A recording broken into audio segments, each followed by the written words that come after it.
মধ্যপ্রাচ্যের উত্তেজনা কি এইবার তাহলে ভারত মহাসাগরে আশ্রয় পড়ল? কেননা সম্প্রতি ইরান এমন একটা কাণ্ড ঘটিয়েছে যা সারা বিশ্বের সামরিক বিশেষজ্ঞদের কপালে চিন্তার ভাঁজ ফেলে দিয়েছে। এখানে ইরান সরাসরি টার্গেট করেছে ভারত মহাসাগরে অবস্থিত মার্কিন এবং ব্রিটেনের নৌঘাঁটি দিয়াগো গার্সিয়াকে।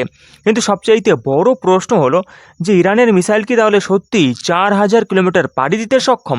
আজকের এই ভিডিওতে আমরা জানব ইরানের এই নতুন শক্তি সমীকরণ ঠিক কতটা ভয়ানক। আসলে এই ঘটনাটা হলো গত শনিবারের, যেখানে মেহর নিউজ এজেন্সির একটা রিপোর্ট অনুযায়ী ইরান থেকে দুটো ইন্টারমিডিয়েট রেঞ্জ ব্যালিস্টিক মিসাইল ছোড়া হয়েছিল দিয়াগো গার্সিয়ার দিকে। আর এখানে আমি বলে রাখি যে এই দিয়াগো গার্সিয়া ভারত মহাসাগরে অবস্থিত এবং এই দ্বীপটা ইরান থেকে 4000 কিলোমিটার দূরে অবস্থিত।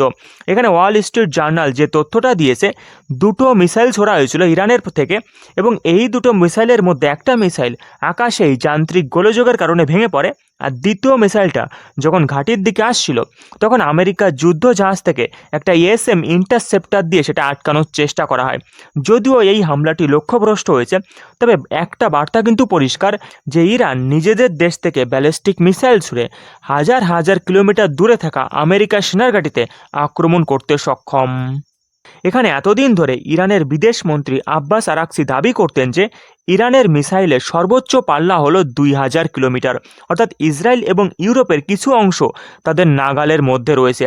তবে এইবার যখন তারা 4000 কিলোমিটার দূরে থাকা দিয়াগো গার্সিয়াকে টার্গেট করে তেহরান একটা মিসাইল হামলা করার পরিকল্পনা করলো এবং সেই উদ্দেশ্যে দুটো মিসাইল তারা পাঠালো, এটা একটা ব্যাপার পরিষ্কার করে দিয়েছে যে তাদের যে রেঞ্জটা সেটা 2000 কিলোমিটার নয়, বরং 4000 কিলোমিটার কিংবা তার থেকে বেশিও হতে পারে। এবং এই মিসাইলের মাধ্যমে এখন এরা দক্ষিণ ইউরোপ কিংবা ভারত মহাসাগরের যে কোনো কোণায় আঘাত হানতে সক্ষম। এখানে যারা জিওপলিটিক এক্সপার্টরা রয়েছেন তারা বলছেন যে ইরানের এই হামলা সফল হয়েছেই হয়নি, সেটা বড় কথা নয়, বরং বড় কথাটা হলো ইরান এবার বিশ্বকে দেখিয়ে দিল যে তাদের হাতেও এমন প্রযুক্তি রয়েছে যে প্রযুক্তির মাধ্যমে হাজার হাজার দূরে থাকা আমেরিকার ঘাঁটিগুলোকেও তারা ঝুঁকির মুখে ফেলতে পারে। আর এখানে আমি জানিয়ে রাখি যে দিয়াগো গার্সিয়া কিন্তু কোনো সাধারণ দ্বীপ নয়, বরং এটা আমেরিকার অন্যতম একটা সামরিক কেন্দ্র।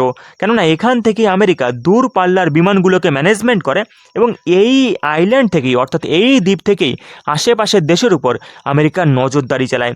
তাই যখন ইরান এই দ্বীপের উপর হামলা করার জন্য মিসাইল ছুড়ল, যদিও হামলাটা সফল হয়নি, তা সত্ত্বেও এখানে আমেরিকা নড়েচড়ে বসেছে এবং শোনা যাচ্ছে যে পেন্টাগন এখন এই এলাকায় অতিরিক্ত যুদ্ধজাহাজ মোতায়েন করার নির্দেশ দিয়েছে এবং এর পাশাপাশি হাজার হাজার মেরিন সেনাও সম্ভবত এই দিয়াগো গার্সিয়াতে মোতায়েন করা হবে।